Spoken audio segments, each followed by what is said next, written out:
So I wanted to talk about a couple of incidents that have happened recently where I've seen some more disregard for people with disabilities. One of them was a meeting that was held recently where they were presenting some reports on events that were planned for Winterfest and the fishing derby, a few other things as well in there. And it turns out that the fishing derby, they're asking to have it moved to Spine Beach on Elliott Lake because there is better parking and there's off street, so it's easier to get people who have disabilities in and out. It's a flatter surface, and they can put out the beach mats, which are also good over top of snow, in order to make it easier for people to access the ice. I don't mean the water, but the ice. That's pretty good and stuff, and to be able to go out there and do the fishing.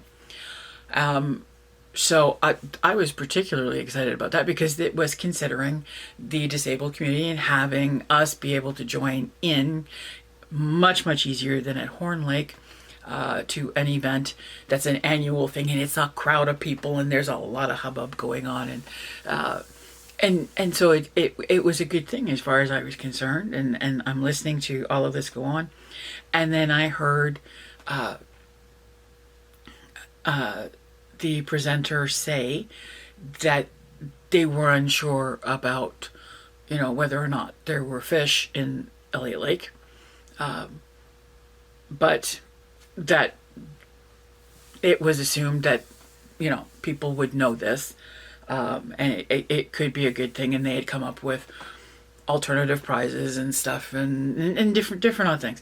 But they had made an association, and with accessibility being a negative in being able to catch fish, which is the whole point of the fishing derby, I'm assuming. Okay.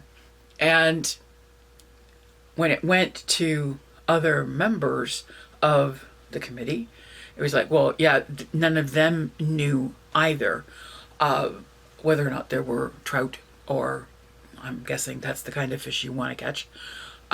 You can tell I don't know anything about this. However, my point here is none of those people said, oh yeah, but that is not the fault of it being an accessible event. The event, Horn Lake is very difficult for anybody with a mobility issue, especially, but I mean, kids, adults, new people, all this kind of thing. People who have to, when you've got to go down that hill, that's a tough one, and stuff. But to link accessibility and the inability to catch fish, that's a forever thing. That's a negative connotation towards people with disabilities. But okay. And then we went on, and I wrote a letter. I wanted to be a part of the committee that was going to do the 70th anniversary planning kind of thing and volunteering. And I had written and I said, I would very much like to be a member of the working group for the planning of events, etc. for a 70th anniversary. I am disabled and am applying for the accessible transit at the end of this month. If I am approved, will meetings be held on days and or during hours that the handy lift is available? I use a walker and have great difficulty getting in and out of regular vehicles, not to mention walking any good distance. And if you ever get to see me get out of a regular car, it's like a fascinating thing. If the meeting times need to be flexible, I would completely understand. Would it be possible to attend meetings via some sort of video conferencing? It is my hope to be able to be involved in this project because it sounds like fun.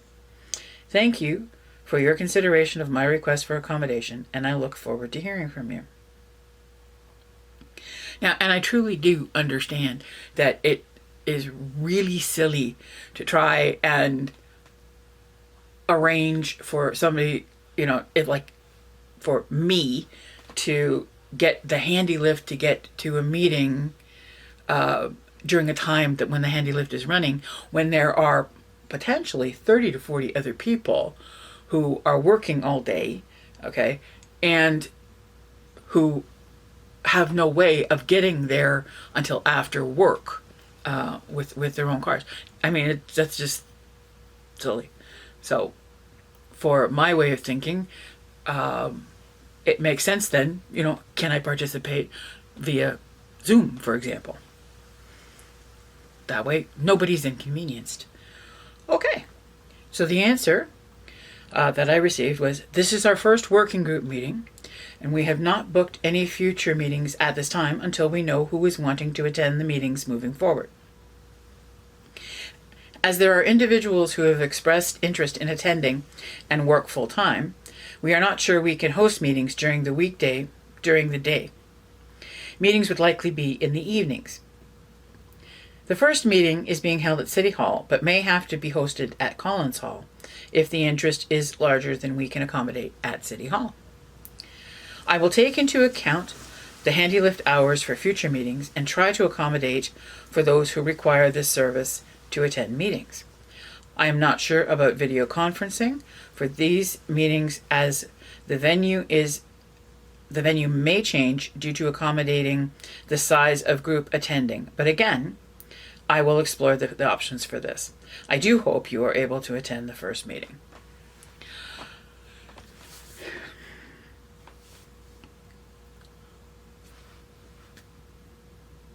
I guess that's all fine and well, if you want to look at it from that point of view. But they knew that the 70th anniversary was coming up in 2025.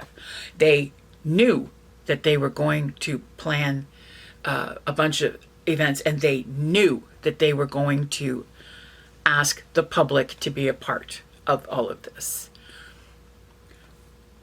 People with disabilities are a part of the public of Elliott Lake.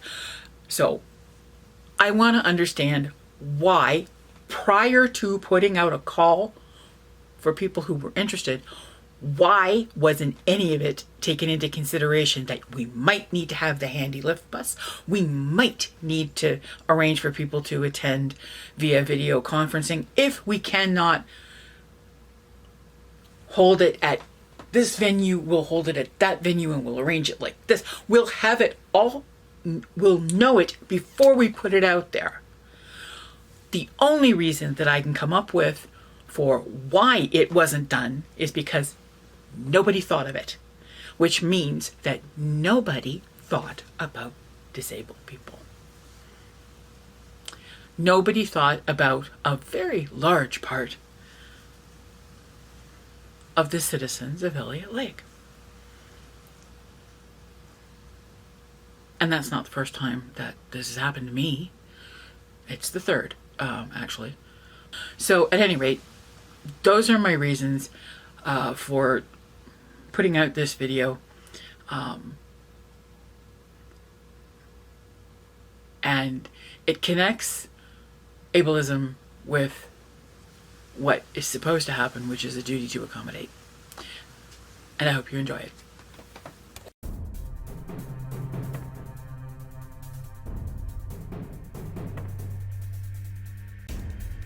Beautiful city of Elliott Lake, the jewel in the crown of northern Ontario, was presided over by the Guardians. They used the Borealis dragons to protect their fortress and other treasures, and to increase their tithe. The dragons ensured that only the similars would have access.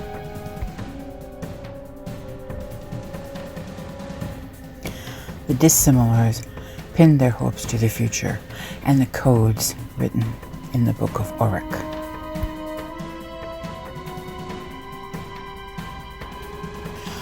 Under the Code, employers and unions, housing providers and service providers have a legal duty to accommodate the needs of people with disabilities who are adversely affected by a requirement, rule, or standard.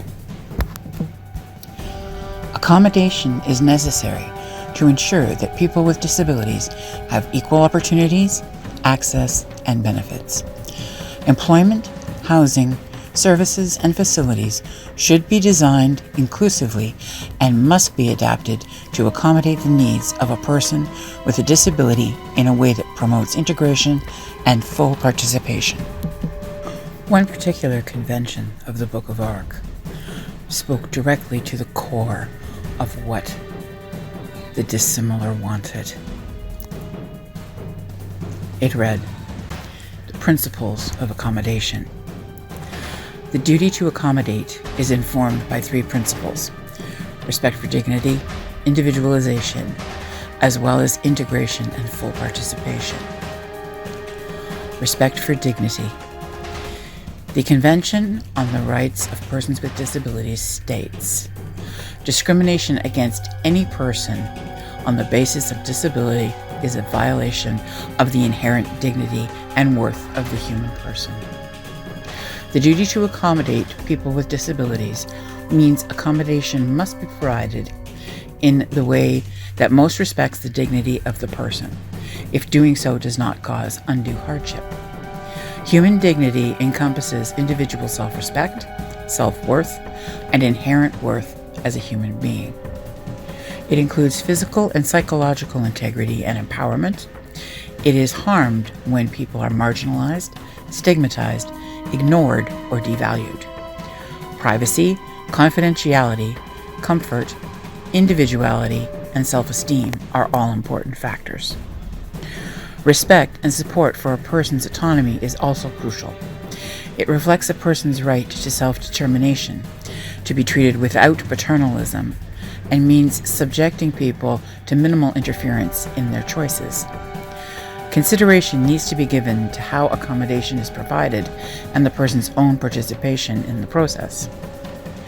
Respect for dignity includes being considered as a whole person, not merely in relation to one's disability. It includes respecting and valuing the perspectives of people with disabilities, particularly when people speak about their own experiences.